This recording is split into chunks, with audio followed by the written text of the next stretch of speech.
Film शुरू होती है और हम जंगल में एक बच्ची को देखते हैं जिसका नाम वीरा था। वो अपने डॉग को ढूंढ रही थी पर तभी वो कुछ देखकर चौंक जाती है। जब उसकी मॉम आई तो वीरा की गोद में उसका डॉग था, उसके अंदर चाकू घुसा हुआ था। वो अपनी मॉम को कहती है कि मॉम, इसने रोना बंद कर दिया है, यानी उसके डॉग की मौत हो गई थी। अब वीरा की मॉम एक दिमाग के डॉक्टर को बुलाती है। वो वीरा को एक डॉग वाला खिलौना देकर कहता है, ये लो, अपने डॉग से खेल लो। तो वीरा कहती है, मेरा डॉग मर चुका है, मैं कैसे खेलूं भला। असल में डॉग की मौत का वीरा को बहुत सदमा था, जिस वजह से उसका इस डॉक्टर से इलाज हो रहा था, क्योंकि उसने सबसे बात करना ही छोड़ दी थी और डॉक्टर के इलाज से वो बेहतर होती जा रही थी, बात भी करने लगी है। इसके बाद हम देखते हैं कि वीरा अपनी मॉम के साथ गाड़ी में बैठकर कहीं जा रही है। उसकी मॉम का नाम ओल्गा था। ये दोनों एक घर के पास आकर रुकती है जो ओल्गा ने हाल ही में खरीदा है, क्योंकि ओल्गा का डिवोर्स हो गया है और वो अपनी बेटी वीरा के साथ इस घर में रहने आई है। वीरा को घर काफी पसंद आया। ओल्गा अपने एक्स हस्बैंड जिसका नाम विक्टर था उसे मैसेज करके कहती है कि हम नए घर में आ गई हैं जो हम दोनों को बहुत पसंद आया है। वीरा भी नॉर्मल हो रही है और इस तरह वो अपने हस्बैंड को खबर करती रहती है। जैसे ही रात हुई लाइट्स टिमटिमाने लगती है, पर इस पर ओल्गा का ध्यान नहीं गया और वो वीरा को उसके कमरे में सुलाने चली गई। फिर जब वो अपने कमरे में जा रही थी तो एटिक का दरवाजा खुला हुआ देखती है, जो हालांकि पहले बंद था। तब हैरान होकर वो चेक करने गई, एटिक खाली था, बस वहाँ एक बॉक्स पड़ा हुआ था। ये बॉक्स भी ओल्गा ने पहले वहाँ नहीं देखा था, इसलिए वो इसे खोलकर देखती है, जिसके अंदर एक डायरी और बहुत सारी छोटी छोटी चीजें पड़ी हुई थी। इसी के साथ उसे नीचे से आवाज आने लगी। वो सोचती है ये वीरा होगी जो नींद से जाग गई है और ऊपर मेरे पास आ रही होगी। पर जैसे वो उठी उसे ऐसा महसूस होता है जैसे कोई परछाई मेरे पास से गुजरी है। पर उसने सोचा ये मेरा वहम होगा, मेरी ही परछाई होगी जिससे मैं घबरा रही हूँ। इस चीज पर वो ज्यादा ध्यान ना देते हुए अपने कमरे में सोने के लिए चली जाती है। अगली सुबह उसने एजेंसी को मैसेज किया, कहती है कि आपने तो कहा था कि पूरा घर खाली है, पर एटिक में बॉक्स है जिसके अंदर डायरी और कुछ सामान है, जरा पता लगवाइए कि वो किसका है। फिर आज विकर था जहाँ विक्टर वीरा को लेने आया हुआ था, क्योंकि कोर्ट के मुताबिक वीरा बाकी दिन अपनी मॉम के साथ रहेगी, जबकि वीकेंड पर डैड के साथ। तो वीरा भी खुशी से अपना सामान पैक करके आ जाती है जाने के लिए, क्योंकि उसके डैड ने वादा किया था कि वो उसे घोड़े की सवारी करवाएगा। लेकिन अब विक्टर ये कह देता है कि बेटा, पहले हम मेरी दोस्त के साथ कुछ टाइम गुजारेंगे और फिर घोड़सवारी के लिए जाएंगे। ये सुनकर तो वीरा को गुस्सा आ गया। वो कहती है, फिर तो मैं नहीं जाने वाली आपके साथ, अपनी माँ के साथ ही रहूंगी, क्योंकि उसे अपने डैड की दोस्त से बहुत नफरत होती है। पर ओल्गा उसे मना लेती है कि चली जाओ बेटा, कुछ देर की बात है, उससे मिल लो, फिर सारा दिन अपने पापा के साथ ही रहना। वीरा मान गई और जब वो दोनों चले गई ओल्गा अपना ऑफिस सेट करने में लग जाती है। पर अचानक उसे जोरों का सर दर्द होने लगा। ऐसा लग रहा था जैसे कमरे का रूप ही बदल रहा हो। इस जगह को लेकर उसे अजीबोगरीब ख्याल भी आने लगे, पर कुछ भी समझने से पहले उसके फोन की बेल बज गई और उसका सर दर्द भी ठीक हो गया। कॉल एजेंसी वालों की थी। वो कहती है, जी हमने घर के पिछले मालिक से पता करवाया है, उसका कहना है कि एटिक में तो हमारा कोई बॉक्स नहीं था। ये सुनकर ओल्गा सोच भी पड़ जाती है, तो फिर किसका है वो बॉक्स। एक बार फिर वो बॉक्स चेक करने की उसके अंदर जो डायरी थी उसे निकाल कर पढ़ने लगती है। डायरी के सफ़े पढ़ के वो थोड़ा घबरा जाती है, क्योंकि ये किसी पागल कातिल की डायरी थी, जिसने अपने कत्ल की सारी डिटेल्स काफी बारीकी से लिखी हुई थी कि वो अपने शिकार को कैसे तड़पाता है और फिर मारता है सब कुछ। ओल्गा ने सोचा,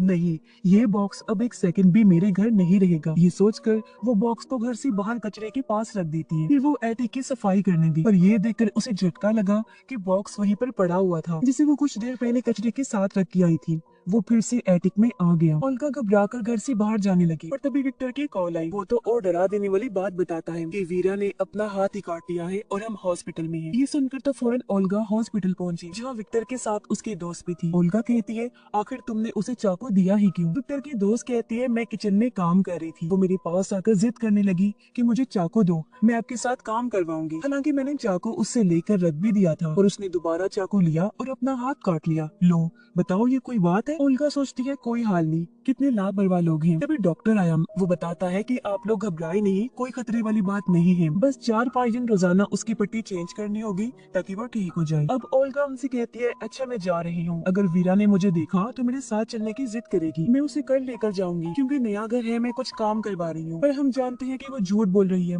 वजह तो वो बॉक्स है, पर वो उनसे छुपाती है। तब विक्टर की दोस्त कहती है, अगर घर का काम चल रहा है तो तुम भी हमारे साथ ही रह लो। इस पर ओल्गा मान गई और शाम को ये सब विक्टर के घर आ जाते हैं, जहाँ ओल्गा वीरा से पूछती है, बेटा आखिर तुमने अपना हाथ क्यों काटा? था, पर विक्टर उसे रोकते हुए वीरा को बाहर भेज देता है। ओल्गा उस पर गुस्सा करती है कि ये क्या हरकत है, मैं उसे सवाल कर रही हूँ और तुमने उसे बाहर भेज दिया। विक्टर कहता है देखो वो सिर्फ हादसा था, उसने जानबूझकर थोड़ी ना किया है। ओल्गा कहती है क्या तुम्हें ये छोटी बात लगती है, देखा उसने अपने डॉग के साथ क्या किया था। जी हाँ, डॉग के साथ उसने कुछ किया था जिसका जवाब हमें आगे पता चलेगा। पर उसकी बात सुनकर विक्टर कहता है ये बस इत्तेफाक है, अब कोई नई कहानी मत बना दो तो। और इस तरह वो ओल्गा को चुप करवा देता है। अगली सुबह ओल्गा किसी तरह वीरा को समझाकर अकेले ही घर आ जाती है। जी हाँ, वो घर पर डॉक्टर को बुलाती है। डॉक्टर को उसने बॉक्स के बारे में बता दिया था, पर वो यकीन नहीं करता और ओल्गा के साथ एक बार फिर बॉक्स को कचरे के पास छोड़ देता है। पर जब उन्होंने एटिक में आकर देखा तो एक बार फिर उन्हें झटका लगता है, क्योंकि बॉक्स वही था, वो भी बिल्कुल उसी जगह पर जहाँ पहले पड़ा हुआ था। अब डॉक्टर को भी काफी अजीब लगा, इसलिए वो भी उस डायरी को पढ़ने लगा, जहाँ ओल्गा को फिर से ख्याल नजर आने लगे कि ये कमरा बहुत ही अजीब है। और वो देखती है कि किस तरह कातिल अपने विक्टिम्स, अपने शिकारियों को मारता है, जिससे वो काफी घबरा गई। डॉक्टर देखता है कि डायरी में कातिल के विक्टिम्स के नाम और उनकी उम्र भी लिखी हुई है। उन नामों को ओल्गा इंटरनेट पर सर्च करती है, पर इन नामों के कत्ल की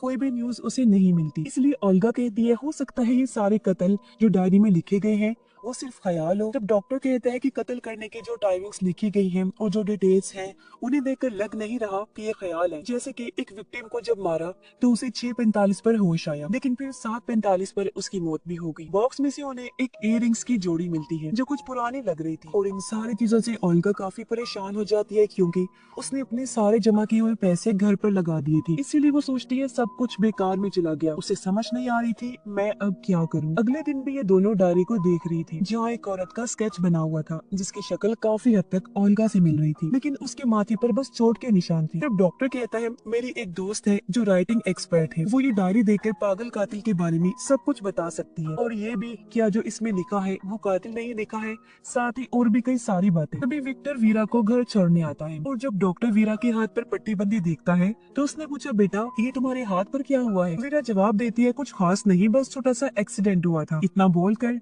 वो अपने कमरे में चली जाती है, जहाँ ओल्गा उसे सुला देती है। अगली सुबह ओल्गा वीरा के बैग में अजीब सी ड्राइंग देखती है, जहाँ उसने अपना हाथ काटा हुआ था, उसका खून बह रहा था और हाथ में चाकू था, यानी अपने हाथ से वाला पूरा स्केच उसने बनाया हुआ था। ये देखकर ओल्गा उस दिन के बारे में याद करती है जब इनके डॉग की मौत हुई। उस दिन दरअसल इनका डॉग एक गाड़ी के नीचे आ गया था और बुरी तरह जख्मी हो गया था। विक्टर डॉग को उठाकर लाया ताकि उसे हॉस्पिटल ले जा सके, पर जब ओल्गा डॉग को देखने आई तो डॉग के पेट में चाकू घोंपा हुआ था, जो कि वीरा का ही काम था। और वो ओल्गा से जब कह रही थी कि इसने रोना बंद कर दिया है, तो इसका मतलब था कि उसे अपने डॉग का दर्द देखा नहीं जा रहा था, और उसे दर्द से छुटकारा देने के लिए उसने डॉग को चाकू से मार दिया, जिसके बाद इस दिमाग के डॉक्टर से उसका इलाज करवाया जा रहा था। उसका एक सेशन आज भी डॉक्टर कर रहा था। वो वीरा से कहते हैं अच्छा बताओ उस दिन जो तुम्हारी मॉम डैड डॉग को हॉस्पिटल लेकर जा रही थी, क्या वो सही कर रहे थे? ये जो तुमने किया वो ठीक था? वीरा कहती है जो मैंने किया वो ही ठीक था। वो बेचारा दर्द में तड़प रहा था, मॉम डैड को तो उसकी तकलीफ का एहसास ही नहीं हुआ। मुझसे उसका दर्द देखा नहीं गया तो मैंने दर्द से उसकी जान छुड़वा दी। फिर डॉक्टर पूछता है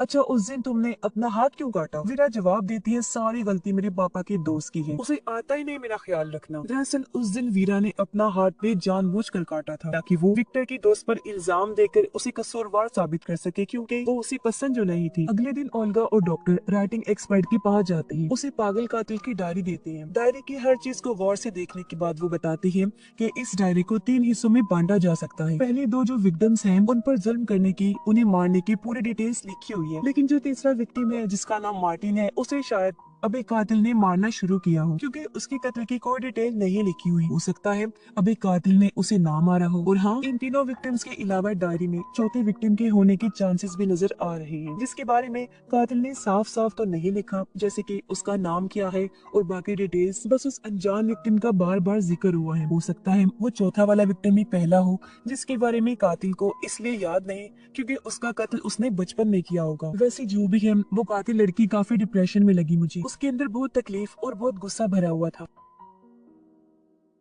और ये सुनकर तो दोनों काफी चौंक गई। कहते हैं क्या कहा आपने, कातिल लड़की? एक्सपर्ट कहती है कि हाँ, इस राइटिंग को देखने से साफ लग रहा है कि पागल कातिल एक लड़की है, और तो और इसके लिखने का अंदाज भी अनोखा है। अब जैसे आमतौर पर हम अंगूठे और इंडेक्स उंगली से लिखते हैं, पर कातिल ने अपने अंगूठे और बीच वाली उंगली से पेन को पकड़ के लिखा हुआ है। अब ये सारी बातें सुनकर ओल्गा काफी परेशान हो गई। वो सोचती है मैं क्या करूँ, एक पागल कातिल के घर में कैसे अपनी बच्ची को रखूं? ऊपर से मुझे भी हर टाइम ऐसा महसूस होता है जैसे कातिल घर में ही है। जब डॉक्टर उसे कहता है तुम ऐसा करो, उसे विक्टर के घर छोड़ दो और फिर सोचेंगे कि आगे क्या करना है, और जब सारे हालात ठीक होंगे तुम तब उसे वापस लेकर आना। डॉक्टर ओल्गा को भी दवाई देते हैं खाने के लिए, क्योंकि वो काफी परेशान थी। दवाई खाकर वो जब नहाने गई तो उसे अपने कमरे से आवाज आती है। उसने जब जाकर चेक किया तो वो किसी की परछाई को देखती है। उसे पकड़ने के लिए जब ओल्गा पीछे भागी तो अचानक कोई उसके सर पर जोर से मारता है, जिससे वो नीचे गिर गई। उसकी आवाज सुनकर डॉक्टर फौरन यहाँ आकर उसे संभालता है। ओल्गा उसे बताती है कि वो कातिल घर में ही है, मैंने उसे देखा था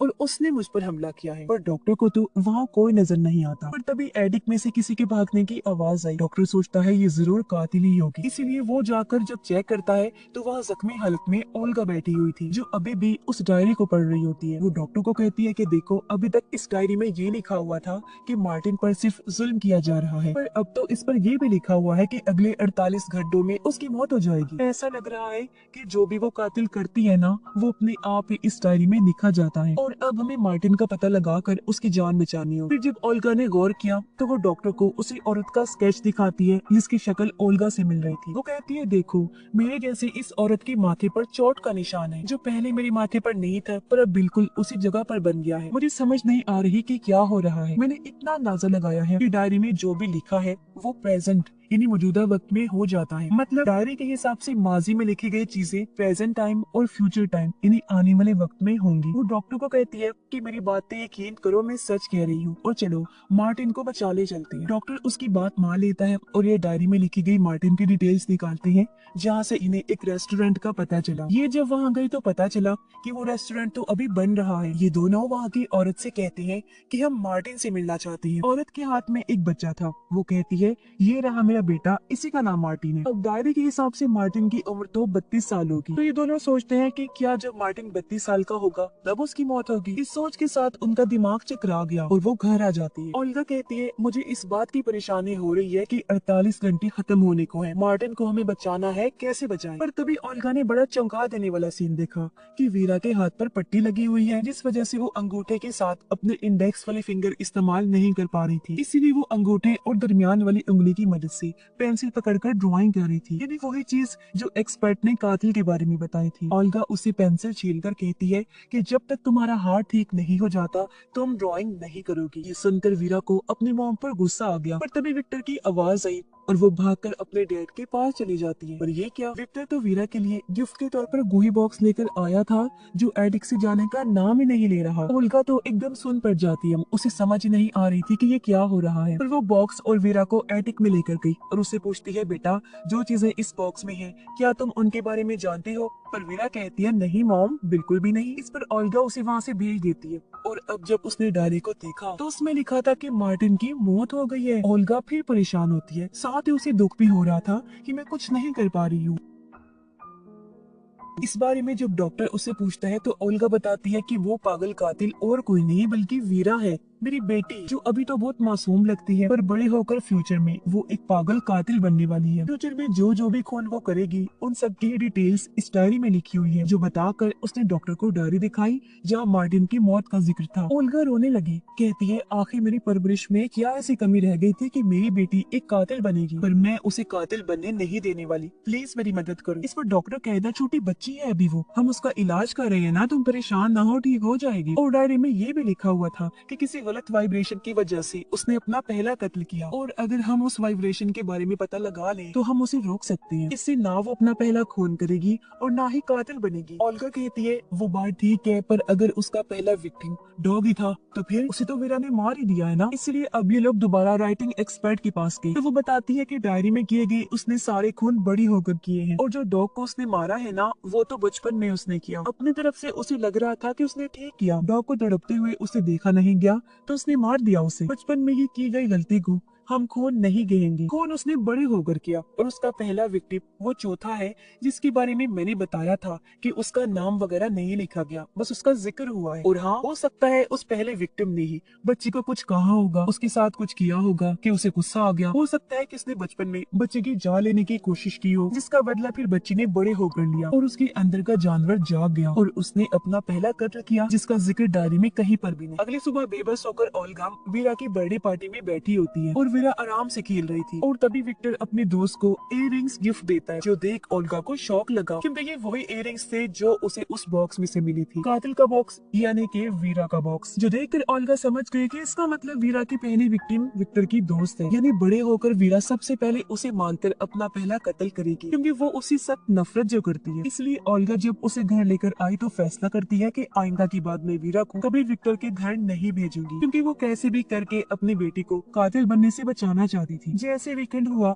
विक्टर बार बार ओल्गा को कॉल करने लगा ताकि वो वीरा को ले जा सके, पर वो बार बार फोन काटती रहती है। अब ऐसे कुछ दिन गुजर गई जहाँ ओल्गा सोचती है हो सकता है पहला विक्टिम विक्टर की दोस्त नहीं बल्कि कोई और ही हो। इसी चीज को सोचते हुए वो एटिक में आकर बॉक्स के पास खड़ी हो जाती है और कहती है, मैं जानती हूँ वीरा तुम इधर ही हो, मेरी जान मामा आपकी मदद करना चाहती है, मुझे बताओ कि वो वाइब्रेशन क्या है जिसके बारे में तुमने अपनी डायरी में लिखा हुआ है, मैं तुम्हें उसे बचाना चाहती हूँ। अब फिर से ओल्गा को एक परछाई भागती हुई नजर आई जिसके साथ ही वीरा के कमरे से आवाज भी आती है। ओल्गा भागकर उसके रूम की तरफ गई लेकिन दरवाजा बंद हो गया। ओल्गा दरवाजा पीटती है, कहती है बेटा तुम ठीक तो हो ना, दरवाजा खोलो, लेकिन दरवाजा नहीं खुला। तब ओल्गा दूर से भागकर आई और दरवाजा खोल देती है, पर ठीक तभी वीरा भी दरवाजा खोलने आई थी जिससे उसके मुंह पर चोट लग गई, उसका खून निकल रहा था और अब वो कोने में बैठी रो रही होती है। ओल्गा उसे चुप करवा के प्यार करती है और कहती है, आई एम सॉरी बेटा, मुझसे गलती हो गई है, प्लीज मुझे माफ कर दो। और वो आज रात वीरा के साथ ही सो जाती है। ओल्गा इस परेशानी में थी, मैं कैसे अपनी बच्ची को बचाऊं। वो अगले दिन वीरा को स्कूल भी नहीं भेजती और घर में ही पढ़ाने लगती है। तब यहाँ विक्टर भी आ गया जो काफी गुस्से में था क्योंकि ओल्गा ने उसे वीकेंड पर विक्टर के घर भेजा नहीं और ओल्गा बार बार फोन भी काट रही। और अब जब उसने वीरा के मुंह पर चोट देखी